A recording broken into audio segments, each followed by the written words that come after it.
Salut les abonnés, bienvenue dans les secrets du sexe, toujours accompagné du général Diarrhée, votre sexologue le plus cool, le plus hop, le plus hip, le plus proche de vous. C'est toujours un réel plaisir d'être en face de cette caméra pour vous expliquer des sujets sur la sexualité. Alors aujourd'hui, nous allons parler un peu des choses à faire après un rapport sexuel qui est destiné directement aux filles, bien sûr. Voilà, qui est destiné aux filles.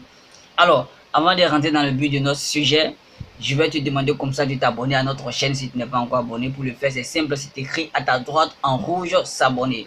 Donc, il suffit de cliquer là-dessus. Tu atteins un moment, il y a une cloche qui va s'afficher. Tu cliques sur la cloche afin de ne plus rater aucune de nos vidéos. Ok? Allez, vas-y, abonne-toi. Abonne-toi, c'est fait? Super, bienvenue dans la famille des connaisseurs du sexe. Alors, quelles sont les choses à faire après un rapport sexuel qui est très important d'abord pour les filles, bien sûr, pour leur santé. Donc, tout de suite dans le sujet. Alors, le premier point, c'est quoi? Aller aux toilettes. Ok, aller aux toilettes, on sait très bien que c'est très important. Comme on le sait, pendant les rapports sexuels, il y a des bactéries qui peuvent s'introduire dans la partie intime de la femme. Quand on dit partie intime, si on veut parler du vagin, bien sûr. Donc, dans la partie intime de la femme, donc, ce qui peut provoquer des infections urinaires très douloureuses, bien sûr. Voilà, des infections urinaires très douloureuses. Donc, le fait d'aller uriner va essayer de nettoyer le vagin, voilà, va essayer de nettoyer la partie intime et de vous protéger contre les infections aussi, et de vous protéger contre les infections. Donc, après cela, si vous voulez vous nettoyer, essayez de vous nettoyer de l'avant vers l'arrière. Ça veut dire quoi? De la vulve vers l'anus et le périnée. Car on sait très bien que l'anus seul contient plus de 8000 bactéries qui peuvent infecter la vulve ou le vagin. Donc, si vous voulez vous nettoyer, commencez de l'avant vers l'arrière, de la vulve vers l'anus. Donc, ça c'était le premier point. On y va pour le deuxième point. Le deuxième point, c'est quoi? Éviter les bains chauds. Les bains chauds, pourquoi? Après les rapports sexuels, le vagin reste toujours ouvert, humide et chaud. Donc, le fait de vous laver avec de l'eau chaude va venir encore augmenter la température du corps. Donc, du coup, le vagin va être très sensible aux infections. Donc, vu que c'est encore humide et, comment dirais-je, humide et chaud, donc cela va favoriser un peu la prolifération et la multiplication des bactéries. Donc, évitez de vous laver avec de l'eau chaude. Ok, c'est bien de se laver après un rapport sexuel. Donc, c'est normal. C'est normal de prendre un bain après un rapport sexuel. Même mesurer un peu la température de l'eau et puis éviter de l'eau chaude. Ok. Second point. Buvez beaucoup d'eau. Alors, pourquoi on doit boire beaucoup d'eau? On sait que le sexe égale à un exercice physique. Donc, après une partie des jambes en l'air, après un rapport sexuel, on voit qu'on est beaucoup déshydraté, tout ça. Donc, la gorge va commencer à sécher et autres. Donc, quand c'est comme ça, on prend un verre ou deux. Cela va permettre de vous rafraîchir et aussi l'eau va venir, comment dire, rincer votre vessie et qui va vous protéger contre les bactéries. Donc, l'eau va venir rincer votre vessie qui va vous protéger contre les infections, contre les inflammations, les irritations, tout ça. Donc, c'est très bien de boire beaucoup d'eau après un rapport sexuel. Donc, ça va vous permettre de récupérer encore.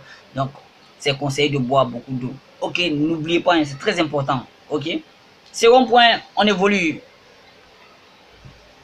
Alors, le second point, c'est quoi? C'est s'alimenter après un rapport sexuel. C'est normal, après un rapport sexuel, on sait très bien qu'on a méga faim. L'estomac réclame beaucoup. Donc, du coup, on a envie de bondir sur un plat de foutou, de plat cali, d'attiqué, APF, attiqué poisson fumé, autres. Donc, c'est bien pour pouvoir récupérer, avoir assez de force. C'est bien. Mais c'est bien aussi de choisir l'alimentation qu'il faut. Par exemple, les aliments riches en probiotiques, comme les aliments fermentés, comme du yaourt. Voilà, du yaourt. Le yaourt est très important et très bon pour la santé. Ça, on le sait, les filles. Ou bien, on connaît l'efficacité du yaourt sur la santé de la femme. Ou bien, les filles. On connaît, non? Bon, c'est pas grave. Je vais vous expliquer. D'abord, le yaourt coupe les odeurs, comment dirais-je, corporelles, coupe l'odeur du vagin et aussi renforce la flore vaginale. Ça veut dire ça renforce les bactéries du vagin. Donc du coup, le vagin se porte toujours bien, le vagin sent bon. Du coup, quand le gars il approche sa tête pour une partie de cuni, donc du coup, il respire bien du genre. Ah bon. Donc c'est bien de miser sur le yaourt. Donc on connaît aussi, on sait que le yaourt est un aliment vraiment très complet qui est beaucoup riche en vitamines. Donc cela va vous renforcer encore physiquement. Voilà, ça va vous revitaliser. Voilà, donc misez beaucoup sur du yaourt, vous n'allez pas le regretter. Ok, donc on passe sur le point qui suit. On va aller très vite aujourd'hui. J'ai pas envie que cette vidéo soit longue. Ok, donc le point qui suit. Évitez de se laver avec du savon. Waouh, ça c'est très important parce que ça cause beaucoup de choses au niveau du fonctionnement du vagin. Donc les filles ne comprennent pas pourquoi elles ont telle chose, elles souffrent de sécheresse vaginale et autres. Donc je vais vous expliquer. Pourquoi éviter du savon, comment dirais-je, pendant un rapport sexuel, après un rapport sexuel, même si c'est pas après, que ce soit dans votre vie, votre manière de vous laver tous les jours, évitez du savon. Pourquoi? Parce qu'on connaît un peu les molécules les composants comme des chimiques du savon.